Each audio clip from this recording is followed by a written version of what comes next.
Welcome to the point. నేను మీ సతీష్. రక్తం తాగిన నియంతకు ఉరిశిక్ష. డమాస్కస్ క్రిమినల్ కోర్టు చారిత్రాత్మకమైన తీర్పు.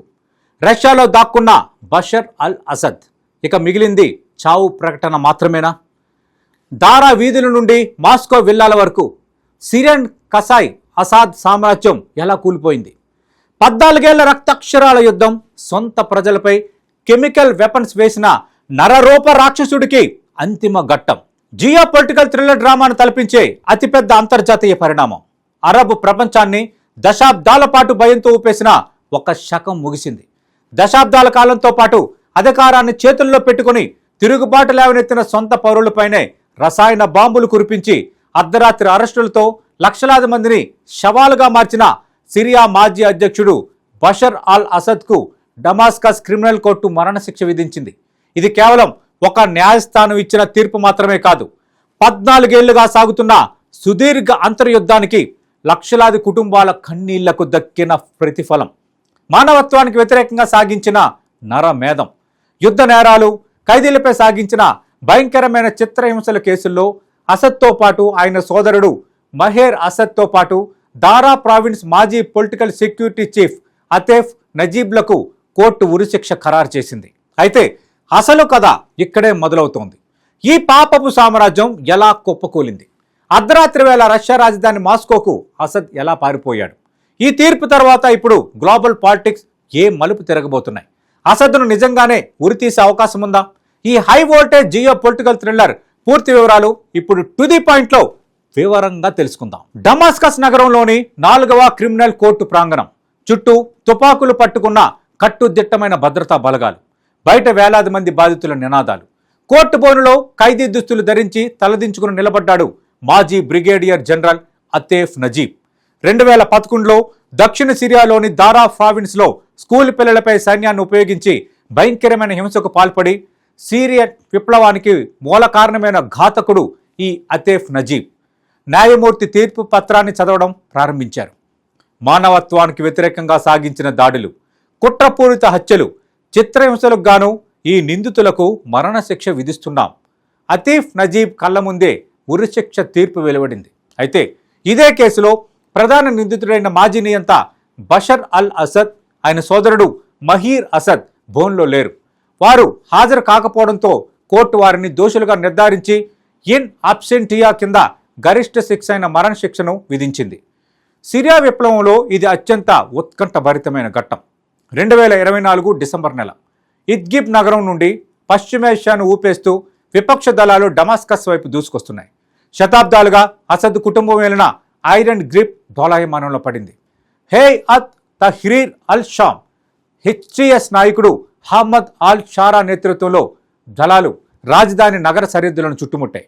కోటగోడలు బద్దలవుతున్న వేళ తన సొంత సైన్యం కూడా చేతులు తేయడంతో అసద్ డమాస్కస్లోని ప్రెసిడెన్షియల్ ప్యాలెస్ వదిలి రహస్యంగా పరారయ్యాడు. ముందుగా తీర ప్రాంతమైన లతాకియాలోని రష్యన్ మిలిటరీ టిస్కుకు చేరుకొని అక్కడ నుండి ప్రత్యేక రష్యన్ విమానంలో అర్ధరాత్రి మాస్కోకు పారిపోయాడు.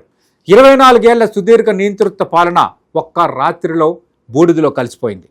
ఈ ఉరిశిక్ష తీర్పు వెనుక దాదాపు 14 ఏళ్ల క్రూరమైన నరమేధం ఉందనేది మర్చిపోలేని నిజం. 2011లో అరబ్ స్ప్రింగ్ స్ఫూర్తితో సిరియాలో ప్రజాస్వామ్యం కావాలని చిన్నపిల్లలు దేరా గోడలపై రాసిన నినాదాలతో మొదలైన నిరసనలపై అసద్ సైన్యం అణిచివేత పేరుతో విరుచుకుపడింది. సొంత ప్రజలపైనే క్లోరిన్, సారిన్ వంటి ప్రాణాంతక రసాయన ఆయుధాలను ఉపయోగించి ఘోరం సిరియాలో జరిగింది. అటు గౌటా ప్రాంతంలో రసాయన దాడులు జరిగినప్పుడు వందలాది మంది పసిపిల్లలు ఊపిరాడిక విలవెలలాడి చనిపోయిన దృశ్యాలు ప్రపంచాన్ని కదిలించాయి. దాదాపు 5 లక్షల మంది ప్రాణాలు కోల్పోయారు. 1 కోటి మందికి పైగా తమ స్వదేశాన్ని వదిలి శరణార్థులుగా మారారు. సైనిక బందీఖానాల్లో 10,000 మందిని కరెంట్ షాకులు ఇస్తూ, గోళ్లు ఊడదీస్తూ దారుణంగా హత్య చేశారు. ఇవన్నీ కోర్టు ముందు సాక్ష్యాధారాలుగా నిలబడ్డాయి. ప్రస్తుతం సిరియాలో మధ్యంతర ప్రభుత్వం అధికారంలో ఉంది. తిరుగుబాటుదారులకు నాయకత్వం వహించిన అహ్మద్ అల్ షారా అధ్యక్షుడిగా సిరియా బాధ్యతలను స్వీకరించాడు. నేరస్తులందరినీ చట్టం ముందుకు తెస్తామని ఆయన శపథం చేశారు. అయితే కోర్టు తీర్పు వచ్చిన తర్వాత అసద్ను ఉరితీయడం అంత సులువేనా? ఇక్కడే జియో పొలిటికల్ మైండ్ గేమ్ మొదలైంది. రష్యా అధ్యక్షుడు వ్లాదిమిర్ పుతిన్ అసద్ను, ఆయన కుటుంబానికి పొలిటికల్ అసైలం అంటే రాజకీయ ఆశ్రమం కల్పించారు. మాస్కోలోని ఒక హై రేంజ్ లగ్జరీ టవర్లో 3 విలాసవంతమైన ఫ్లాట్లలో అసద్ ప్రస్తుతం సురక్షితంగా నివసిస్తున్నట్టు నివేదికలు చెబుతున్నాయి. రష్యా అంతర్జాతీయ క్రిమినల్ కోర్టు లేదా సిరియా మధ్యంతర ప్రభుత్వంతో నేరస్తుల బదిలీ ఒప్పందాలకు సిద్ధంగా లేదు. కాబట్టి అసద్ను రష్యా నుంచి తిరిగి సిరియాకు తీసుకురావడం అతిపెద్ద సవాల్గా మారింది. ఈ తెరపుతో పశ్చిమేషియా రాజకీయాల్లో ఊహించిన మార్పులు వస్తున్నాయి. సుదీర్ఘకాలం పాటు రష్యా ఇరాన్ మద్దతుతో బతికిన అసద్ సామ్రాజ్యం కుప్పకూలడం వల్ల మిడిల్ ఈస్ట్లో ఇరాన్ ప్రభావం తగ్గిపోయింది. అదే సమయంలో మధ్యంతర ప్రభుత్వం వేగంగా ఐక్యరాజ్య సమితి గుర్తింపు పొందేందుకు ఈ చట్టపరమైన విచారణలను ఆయుధంగా వాడుకుంటోంది. తాజాగా పారిపోయిన అసద్ ఒక టెలిగ్రామ్ ప్రకటన విడుదల చేస్తూ, నేను దేశాన్ని వదిలి పారిపోలేదు, చివరి నిమిషం వరకు పోరాడాను అని చెప్పుకొచ్చే ప్రయత్నం చేసినప్పటికీ ఆయనపై బ్రాండ్ పడిన కసాయి అన్న ముద్రను చెరిపేయటం సాధ్యం కాదు. చరిత్రలో ఏ నియంతైనా సొంత ప్రజల రక్తం తాగితే దానికి మూల్యం చెల్లించుకోక తప్పదన్న హెచ్చరికను ఈ తీర్పు ప్రపంచానికి చాటి తెప్పింది. చూశారుగా, చరిత్ర పుటల్లో సిరియా నరమేధం ఓ చీకటి అధ్యాయం. ఎంతటి బలమైన మహాశక్తులు వెనుక ఉన్నా, ఎంతటి సైనిక బలం ఉన్నా విధి ఖరారు చేసే తీర్పు నుండి ఎవరూ తప్పించుకోలేరనే దానికి బషర్ అల్ అసద్ పై వెలువడిన ఈ ఉరిశిక్ష తీర్పే అతిపెద్ద నిదర్శనం. రష్యా నీడన దాక్కున్న అసద్ విధి ముందు ఎలా మలుపు తిరుగుతుందో వేచి చూడాలి. This is Satish signing off.